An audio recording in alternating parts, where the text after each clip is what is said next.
Born in '90, grew up in a Rust Belt city of 100,000. College and career were a priority, and I lucked into a full-ride scholarship at Indiana University as a Kelley School of Business scholar. Who is responsible for this shit show of a society? Any middle-class delusions of mighty meritocracies democratically working towards a better future quickly dissolved in the face of first studying the climate crisis and then moving on to the study of history and economics. I grew to loathe the attitudes and shallowness of most students and staff in my business classes, all while the road to a financially stable and socially acceptable future as the middle managers of capital was laid out before our young, half-developed minds. All we had to do was continue down the path of least resistance and ignore the accumulating and ever-present shackles tethering us to this system of exploitation, greed, and death.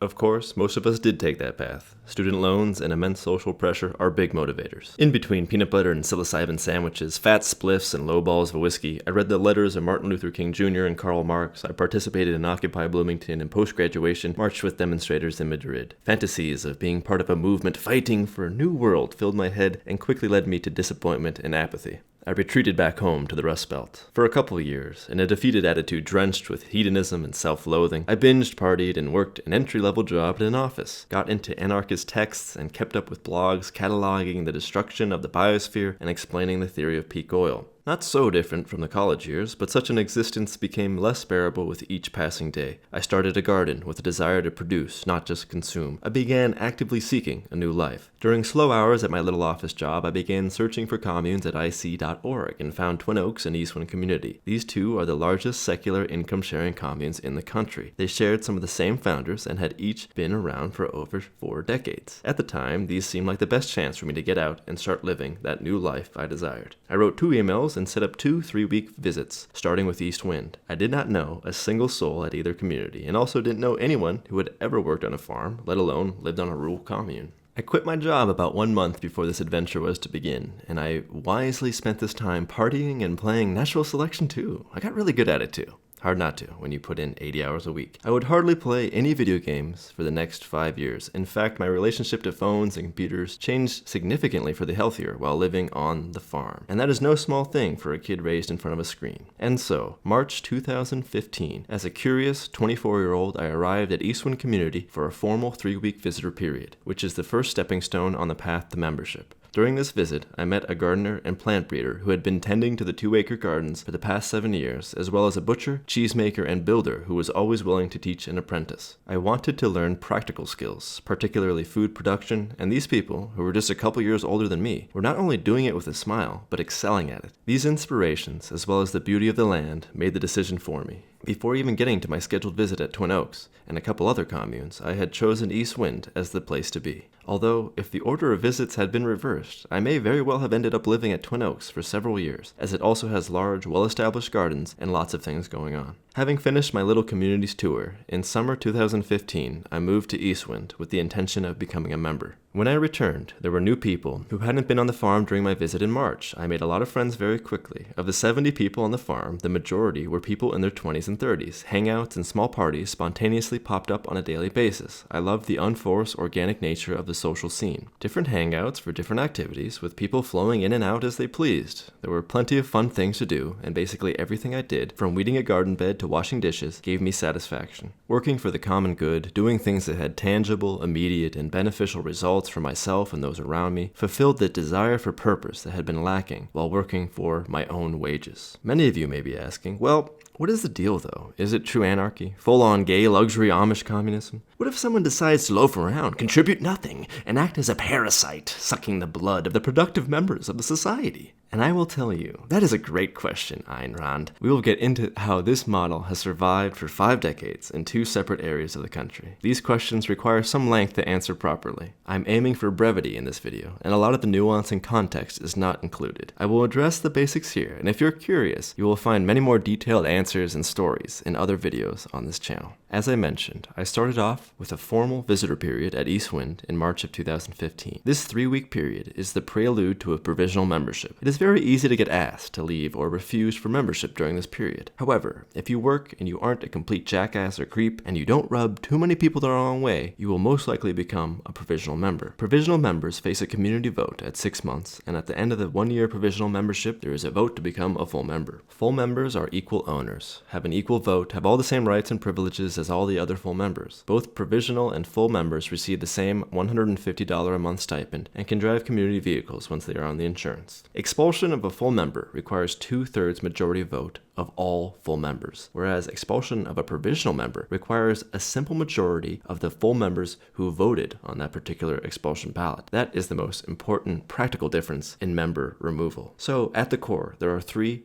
tiers of hierarchy at Eastwind: full members, provisional members, and everyone else. A 20-year member may not have much more power and may even have less power than a 2-year member. The community's labor system requires a 35-hour weekly quota from each member. Keep in mind that the monthly stipend and the weekly quota can be changed by vote, although the stipend typically only goes up and the quota has stayed the same for over a decade at this point. Labor includes anything that contributes to the community as a whole: cooking, cleaning, gardening, cow wrangling, pig slaughtering, peanut butter making, email writing, etc. All the fun things required to keep a small farm and nut butter factory running. 1 hour of labor is 1 hour of labor, whether that is a first-day visitor cluelessly pulling up weeds in a garden bed or a 10-year member efficiently cleaning a mill hopper. The equality of labor and the equal sharing of the fruits of that labor are the cornerstones of Eastwind and its sister community, Twin Oaks. Now, of course, there are rules and bylaws that the community follows that takes into account things like people aging, people getting injured, becoming sick, all the things that happen in this life. There are also manager positions that are elected annually that give individual members control over monetary budgets that are spent as they see fit for particular projects in their labor area. More on that in a minute. To answer the spirit of your question from before, Miss Rand, yes, some people work harder than others. And yes, some people are kicked out for not working enough. And sometimes that process can be quite drawn out and painful. But most times, people leave on their own accord when they realize it is time to go. Now back to me, Mr. Sumner. In the couple years leading up to my commune move, I had started a decent-sized backyard garden, and a major appeal of Eastwind were the large gardens with so many varieties being grown and experienced people making it happen. This non-commercial hobby farm aspect of Eastwind is of great interest to most young people seeking out the rural commune life. For me, I was able to learn a book full of homesteading skills in a short amount of time by experiencing the changing of the seasons on a farm, working with plants, working with animals, getting my hands dirty, and attempting to catch as much information as I could that was spilling out of the more knowledgeable minds around me. Not to mention the field guides and gardening books always laying around in the dining hall, just waiting to be read over lunch. However, Eastwind is not an agrarian commune. It is an industrial one. And this was the specific intention of the founders. Eastwind is not a purely back-to-the-land hippie commune. It is in the middle of the Ozarks because land is cheap there and there are no building codes. The founders knew that without the high wages manufacturing can bring in, that this commune model would not hold much appeal to the average 1970s American. And that is a core foundation of the community's bylaws, that this experiment serve as a viable and appealing alternative to the American mainstream. It was meant to be a growing movement. Eastwind and its visionary construction is not a place to go hide in the woods and live a simple, low-tech frontier life. The financial heart of this farm is a peanut butter factory that brings in about 95% of its $500,000 to $1 million profits each year. The factory, called the Nut House, consists of 2 production lines, and there are 3 primary warehouse spaces, including a massive refrigerated warehouse called Siberia. Tens of thousands of pounds of peanuts, cashews, and almonds come in on trucks from the Southwest, California, and Brazil. These raw materials are roasted, milled, and packaged on Eastwind's land in the Nut House, and then shipped out to other food manufacturers and the nation's largest food distributors. You can find Eastwind nut butters on many shelves throughout the Midwest. And you wouldn't know it, but you may be eating Eastwind nut butters in several nationally and internationally marketed food products. This multi-million-dollar business requires competent managers and factory workers to operate. And while I went to Eastwind with my own personal goals to learn about food production and carpentry, I also had a strong desire to be of service to the community, to give in accordance with my ability, or in the words of the community's bylaws, to do my fair share. As you might imagine, not many people move to a commune with the intention of managing a federally regulated food manufacturing plant and signing their name to federal paperwork to take responsibility for its operations. The business was one area in which I didn't see smiling faces. I didn't have peers excited about their work or elders ready to lend an experienced hand. The outgoing business manager, who helped guide me in, made it very clear how things go and did everything he could to slow my initial eagerness to jump in. This was a smart move on his part and allowed me to really fall in love with the land, land and the gardens and other members. Competent management in the Nut Butter's office is a constant need at Eastwind. And as a graduate of the Kelly School of Business, with a couple years of office experience, I was by far and away the most qualified to be one of the business managers. Most qualified isn't really an accurate phrase here. I was the most willing of the marginally qualified. The newest members are the ones who take up the most responsibility in this particular labor area at Eastwind, and unfortunately are typically the quickest to leave, taking all that experience with them. Here's a graph showing my first half year of labor at Eastwind. You can see how slowly I eased into Nut Butter's work. Most of my time was spent in the garden, and this was exactly what I needed, to be outside, exerting myself, learning valuable skills, becoming exhausted, and keeping my mind from its endless reeling about biosphere collapse and how harmful this society is, and how I am inescapably bound to it. When it was 95 degrees and humid as fuck, and I was working a garden bed by myself, one of those blessed breezes would come over those Ozark hills when I needed it most, and this would prompt me to stop, stand up, cool down, look around that beautiful land, and think, I am here. I am doing it. Don't you dare compare me to those booze-tacular, self-loathing neurotics living their high-energy lifestyles in the city. I'm trying, man. I'm fucking trying. Of course, it wasn't all a slog.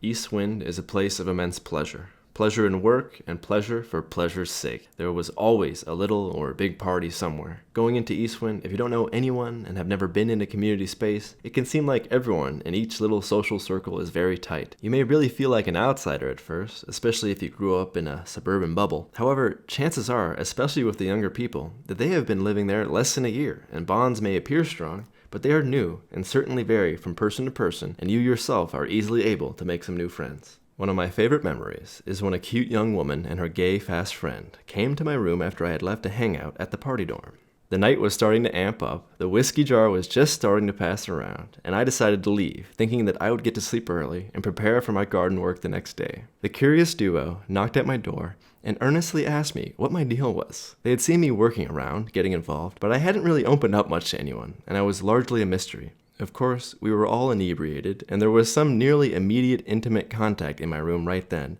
but all three of us went back to the party and had a great time with everyone else. This special time of being single at the commune for the first half year I lived there led to many interesting nights, before I got into more serious romantic relationships and moved away from the party-hardy scene. All in all, the first 2, maybe 2.5 years at Eastwind were pretty damn blissful. I cannot count or recall all of the many ecstatically pleasurable experiences I had while living there, socially, intellectually, sexually. They were great times. I had a beautiful boyfriend and a wild girlfriend. All around, there were exciting new friends doing exciting new things. The booze flowed easily, the canoes were in good repair, the bowls were packed full, and the forest and creek beckoned me to drop mushrooms or trip acid whenever I felt the need to get my head straight. Walking around a forest by myself, high on psychedelics, was my form of therapy for many years before Eastwind.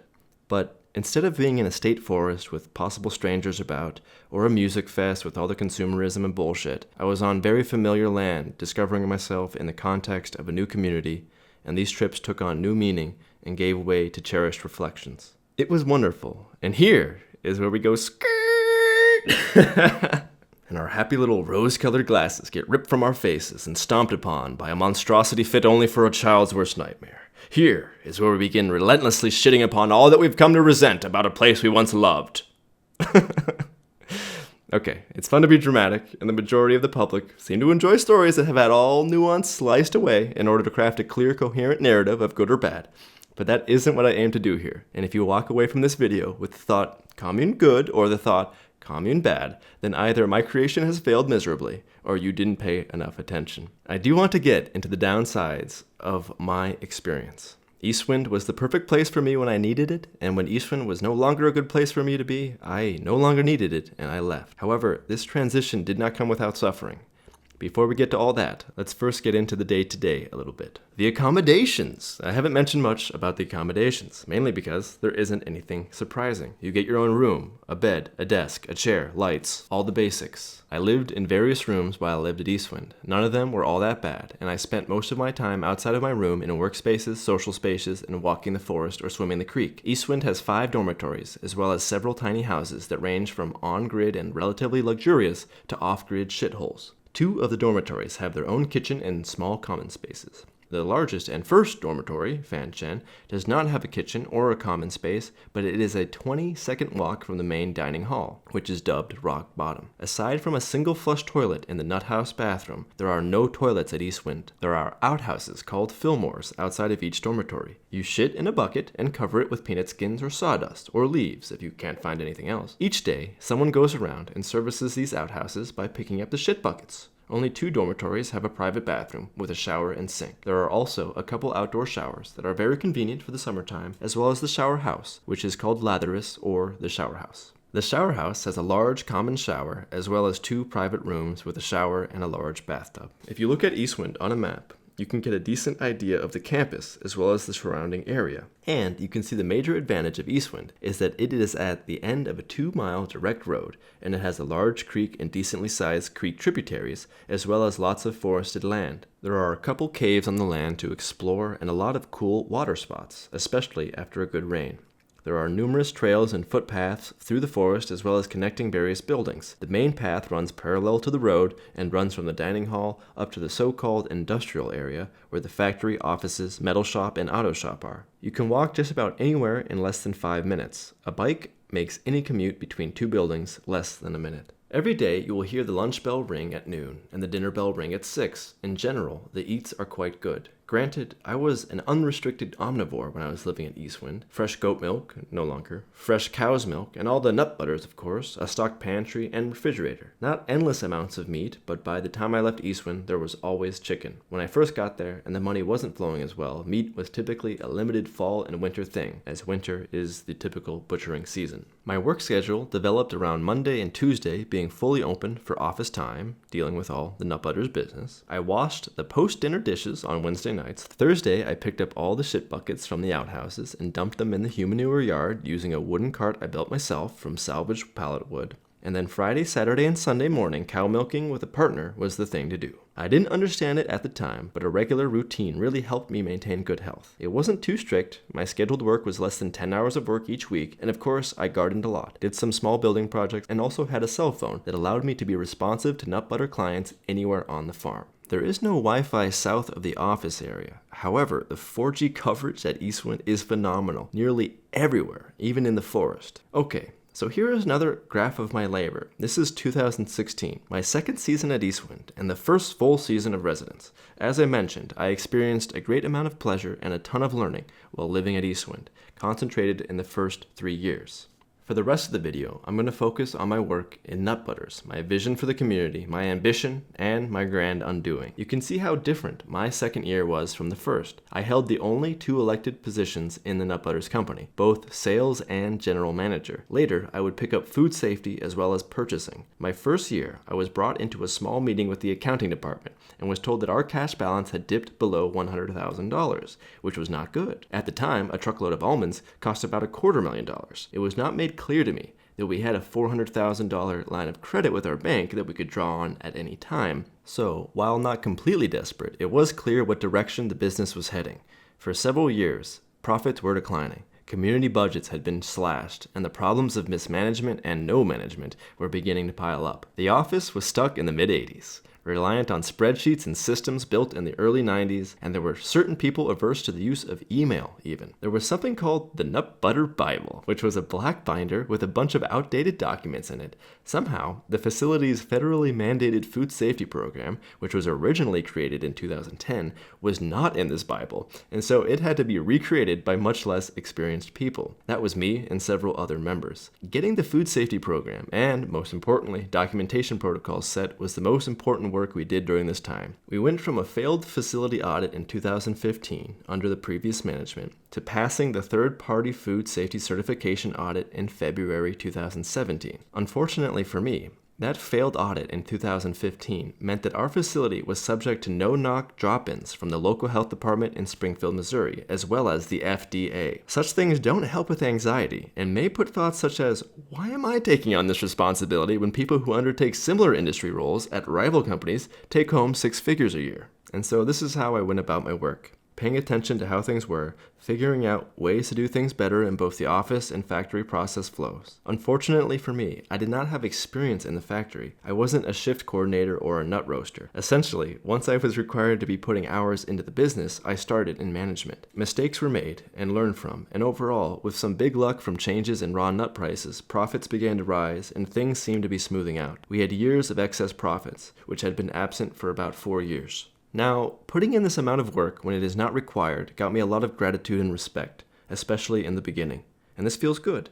And this is true for all those who have passion and put the work in. Typically, most people recognize it and give verbal affirmations at the least. However, as the years drag on, such things change, of course. You get used to it. You get used to it being the norm. And other people get used to it. They get used to certain roles being filled by certain people. In the beginning of my membership, I was quite social and made a point of getting along with everyone. After a couple years, I spent most of my time with my partners and close friends, and less time getting to know the constant waves of new people coming in. I would state clearly and publicly when I didn't want to live with someone new, typically in a blunt and mean manner, and some of those people ended up becoming members. I was especially hard on working-age men. Animosity built up, as you might imagine. In addition to all of this, what kept me doing this extra work each day, besides ambition and ego, was a vision of the future. A vision of building new dormitories, renovating the dining hall, making things better, living in a nice place, living with nicer, more competent people, attempting to live up to the visionary construction of Eastwind as the founders saw it, a growing movement to better the world. My simplistic thinking was, make excess money and use that money to make the community better.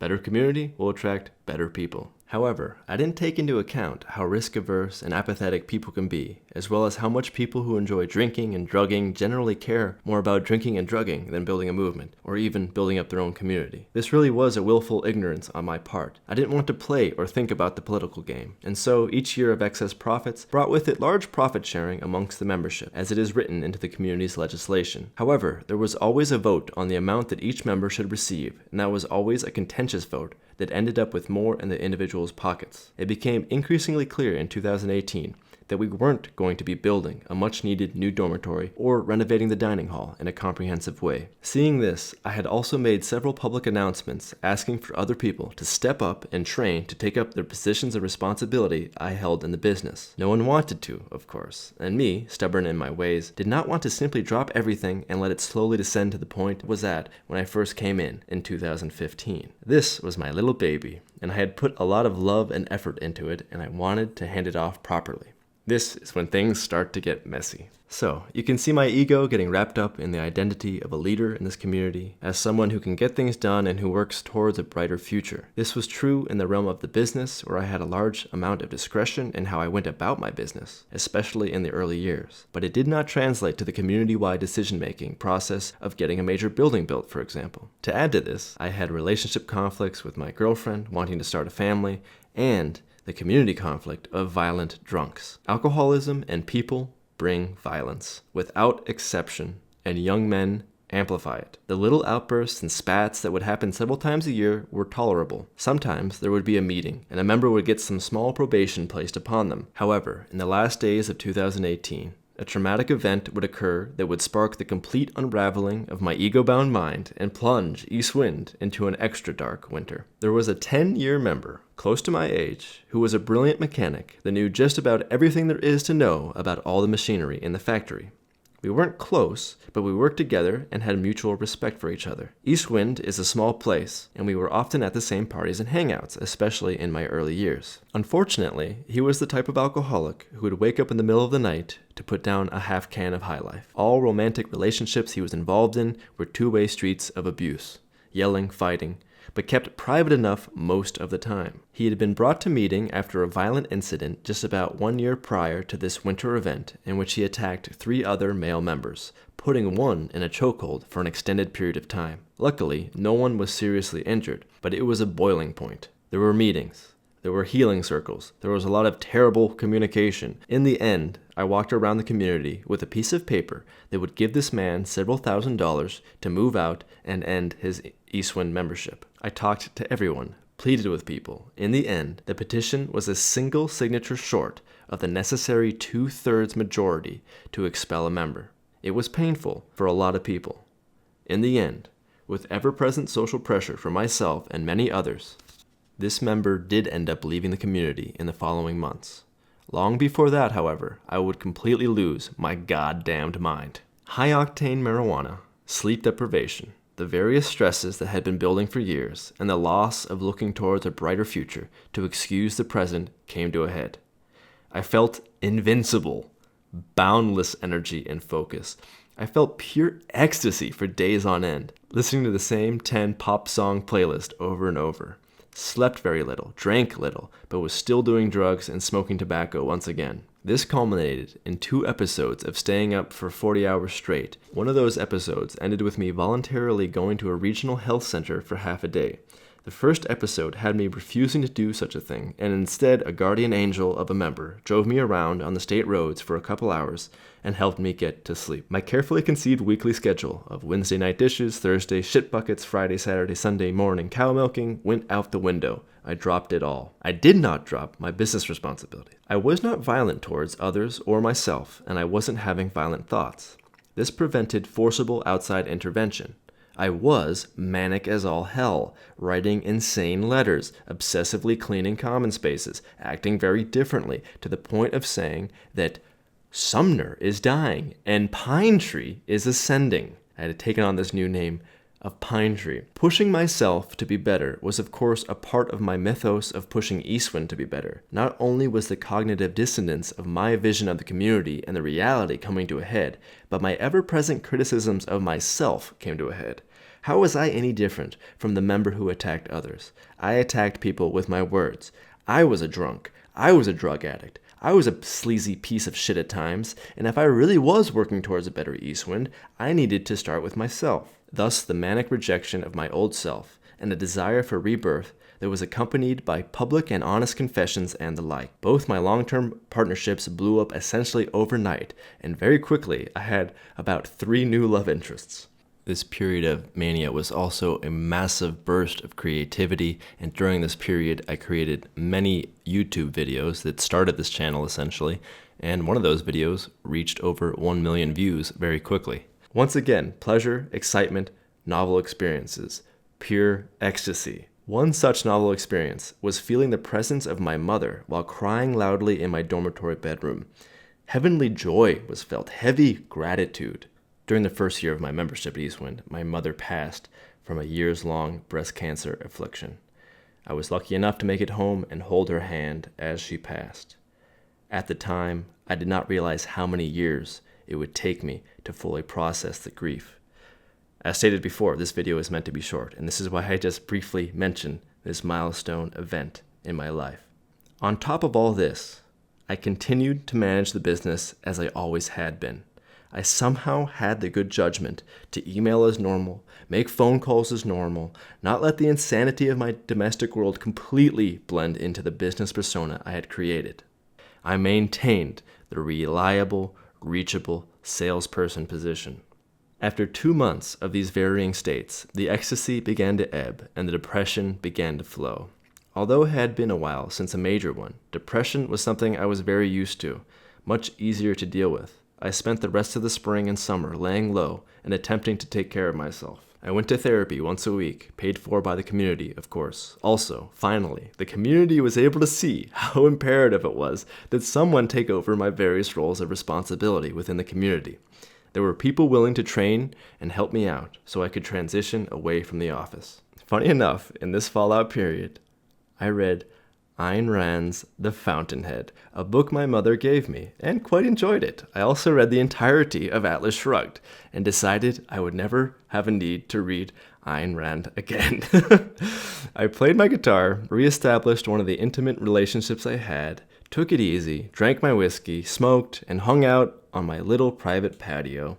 As you can see on the graph, I didn't work much. At its height, my bank of labor hours was over 1,000. I gave away hundreds of hours before I left. Those 4 years of largely bliss and half year of psychosis and depression brought to me the best years of my life. It has been 3 years since I left Eastwind, and in the pandemic times I went sober, went vegan, and became a more serious meditator. I also returned to a very comfortable and complacent life of consumption that is once again beginning to drive me up a wall. I yearned once again to be a part of a more purposeful culture that rejects material accumulation and lives within the healthy bounds of its environment. I can hear some of you saying, "That's it? This video sucks." Hardly anything interesting about the community, the people living there, or what was really going on was conveyed. It was all about you. It was vague, and it was pretty boring. Well, yes, this video is a short version, and there is more in the other videos. If you made it this far, I promise you that this channel is indeed a treasure trove of information. And if you know anything about how YouTube organizes content on its channels, you will be able to find some interesting stuff. Happy hunting, and I hope you enjoy or learn something in what you find.